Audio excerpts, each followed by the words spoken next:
السلام علیکم viewers, welcome to my YouTube channel me and my world. آج میں آپ کے لیے قطر پروڈکشنز کے عمر سیریز کی قسط نمبر 5 کا اردو ترجمے کے ساتھ اوور ویو لے کر آئی ہوں۔ ڈرامے کی طرف بڑھنے سے پہلے آپ سب سے گزارش ہے کہ میرا چینل سبسکرائب کریں، میری ویڈیو لائک کریں اور زیادہ سے زیادہ اپنے فیملی فرینڈز کے ساتھ شیئر کریں۔ شکریہ۔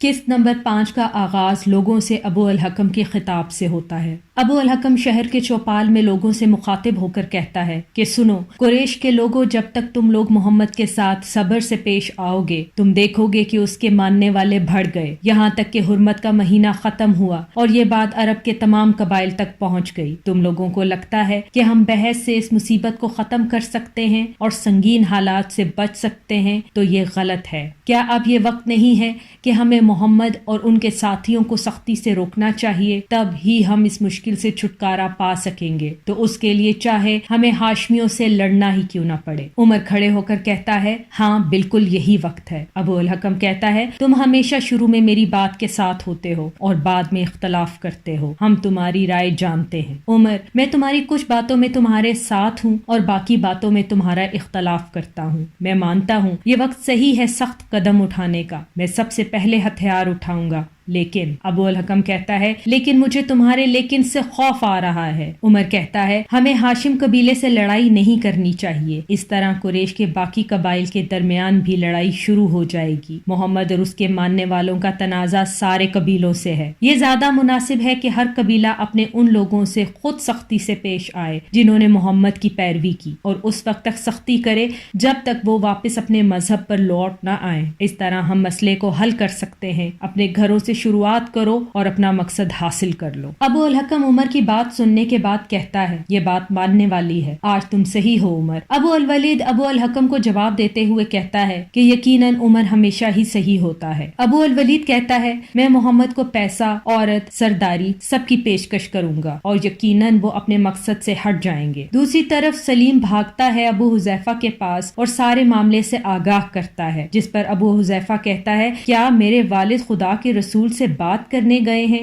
سلیم جواباً کہتا ہے جی ہاں یقیناً، اسی لیے تو میں فوراً آپ کے پاس آیا ہوں۔ یہ سنتے ہی ابو حذیفہ فوراً گھر سے نکلتا ہے۔ ابو الولید محمد کے پاس جاتا ہے اور پوچھتا ہے کہ کون بہتر ہے، تم یا پھر عبد المطلب؟ اگر وہ بہتر ہے تو تم ان کے خداؤں پر تنقید کیوں کرتے ہو، اور اگر تم بہتر ہو تو بولو تاکہ ہم بھی سنیں۔ خدا کی قسم تم ہمیں اور اپنے لوگوں کو مشکلات میں ڈال رہے ہو، تم ہمیں تقسیم کر رہے ہو، ہم بہت تکلیف میں ہیں، یقیناً ہم ایک دوسرے سے لڑتے رہیں گے جب تک کوئی فنا نہ ہو جائے۔ بتاؤ ہمیں، ہم تمہیں دولت دے کر قریش کا سب سے امیر آدمی بنا دیں یا پھر تمہیں اپنا بادشاہ بنا لیں؟ اگر کسی عورت کی بات ہے تو جس کا تم کہو گے وہ تمہاری ہوگی۔ اگلے منظر میں تمام لوگ چوپال میں ابو الولید کا انتظار کر رہے ہوتے ہیں۔ ابو الولید کے آنے پر لوگ دریافت کرتے ہیں کہ محمد سے کیا بات ہوئی۔ ابو الولید جواب دیتے ہوئے کہتا ہے کہ آج میں نے جو سنا خدا کی قسم وہ کسی بھی شاعری جادوگری سے برعکس تھا۔ ابو الولید مزید کہتے ہیں کہ سارا الزام مجھ پر ڈال دو، لیکن محمد کو اور اس کے پیغام کو اکیلا چھوڑ دو۔ جو اس نے کہا وہ واقعی میں تبدیلی لا سکتا ہے۔ اگر عرب اسے قتل کر دے تو وہ تمہارا کام کر دے گا، اور اگر وہ عرب پر فتح یاب ہو جائے تو اس کی بادشاہت اور تعریف تمہاری بھی ہوگی اور تم اس کو پا کر بہت خوش ہوگے۔ ابو الحکم ابو الولید سے کہتا ہے کہ اس نے اپنے الفاظ کا جادو تم پر بھی کر دیا۔ ابو الولید جواباً کہتا ہے یہ میری رائے ہے، تمہیں جو کرنا ہے وہ کرو۔ اتنے میں ابو حذیفہ آ جاتا ہے اور کہتا ہے میرے والد نے تمہیں ایک اچھی نصیحت دی ہے، اگر تم لوگ محمد اور اس کے پیغام کو بند کرنے پر زور ڈالو گے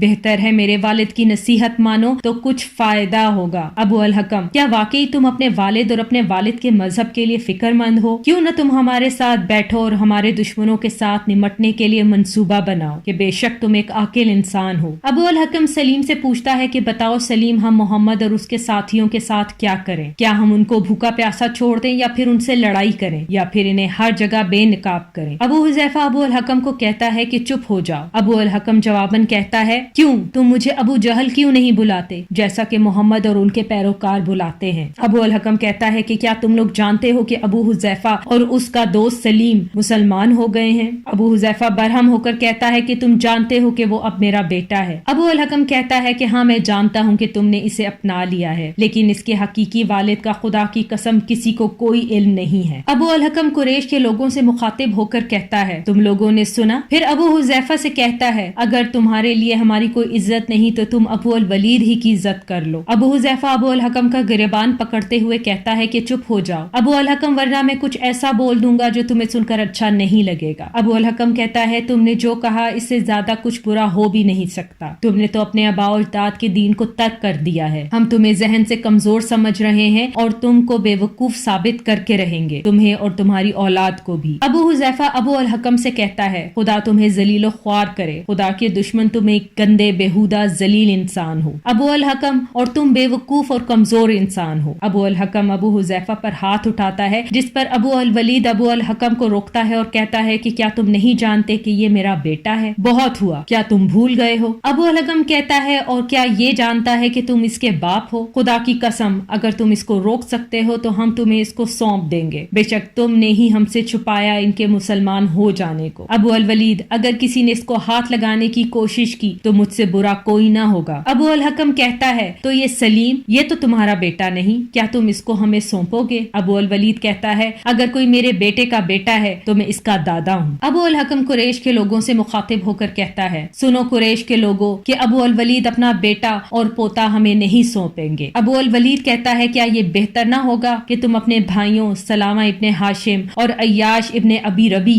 کے ساتھ بات کرو، تم اپنے بھائیوں سے پوچھو جو کہ مسلمان ہو چکے ہیں، کیوں کر تم ان لوگوں کو چھپا رہے ہو؟ کیا تم مجھے دبانے کی کوشش کر رہے ہو؟ دوسروں کے گھروں کو ٹھیک کرنے سے پہلے تم اپنے گھر کو ٹھیک کرو۔ یہ کہہ کر ابو الولید چلا جاتا ہے۔ دوسرے ہی لمحے ابو الحکم اپنے بھائیوں کو مکے کے لوگوں سے پکڑواتا ہے اور ان سے پوچھتا ہے کیا تم واقعی اسلام قبول کر چکے ہو؟ تو وہ جواباً ہاں کہتے ہیں۔ ابو الحکم اپنے بھائی پر ہاتھ اٹھاتا ہے کہ میں نے کہا تھا کہ جس نے محمد اور اس کے دین کو اپنایا میں اس کو نہیں چھوڑوں گا، چاہے وہ میری اپنی ہی اولاد کیوں نہ ہو۔ اور پھر ان کو ایک کمرے میں باندھ کر بند کر دیتا ہے۔ کہتا ہے میں لوگوں کو منع کرتا تھا اور میرے اپنے ہی گھر والے اسے اپنا رہے ہیں، اللہ کی قسم میں تم دونوں کو نہیں چھوڑوں گا۔ اب ہاشم اور عبد مناف قبیلہ ہمارے خلاف باتیں نہیں کر سکتا۔ ابو الحکم عمر سے مخاطب ہو کر کہتا ہے یہ دونوں اب تمہارے حوالے ہیں، اب تم ان سے بات کرو اور انہیں اپنی طاقت دکھاؤ۔ یہ کہہ کر سب مکے والے چلے جاتے ہیں۔ عمر ان کو کہتا ہے کہ تم نے خود کو اس حالت میں خود پہنچایا ہے، ہم تمہارے ساتھ ایسا نہیں کرنا چاہتے تھے،